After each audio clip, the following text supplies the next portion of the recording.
এই দেখুন কাতলা মাছের মাথাটাকে ভেজে নিচ্ছি হলুদ লবণ দিয়ে। এগুলো ভেজে নিয়েছি, সোমবারে দিচ্ছি জিরে, শুকনো লঙ্কা একটা, দুটো তেজপাতা দিয়ে দেবো, 3টে বড় পেঁয়াজ কুচানো, একটু লাল লাল করে ভেজে নেবো। দিয়ে দিচ্ছি বড় চামচে 1 চামচ রসুন বাটা, 1 চামচ আদা বাটা দিয়ে দেবো, 3 চামচ কাঁচা লঙ্কা বাটা, 3 চামচ দিয়ে ভালো করে নেড়ে নেবো। হালকা ভেজে নিয়েছি, এবার দেবো 3টে টমেটোর পিসা, দিয়ে দেবো গরম মশলা, হলুদ, কাশ্মীরি লঙ্কার গুঁড়ো, জিরে গুঁড়ো, একটু দিয়ে দেবো লবণ স্বাদ মতন।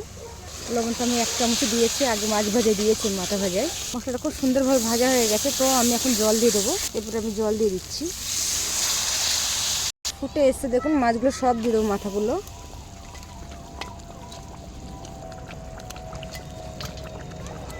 এখানে গরম মশলা বেটে নেবো, আমার হয়ে গেছে। আমি এখন গরম মশলা বাটাটা দিয়ে দিচ্ছি। দেখুন মাছের মাথাটা আমার হয়ে গেছে, কত সুন্দর হয়েছে।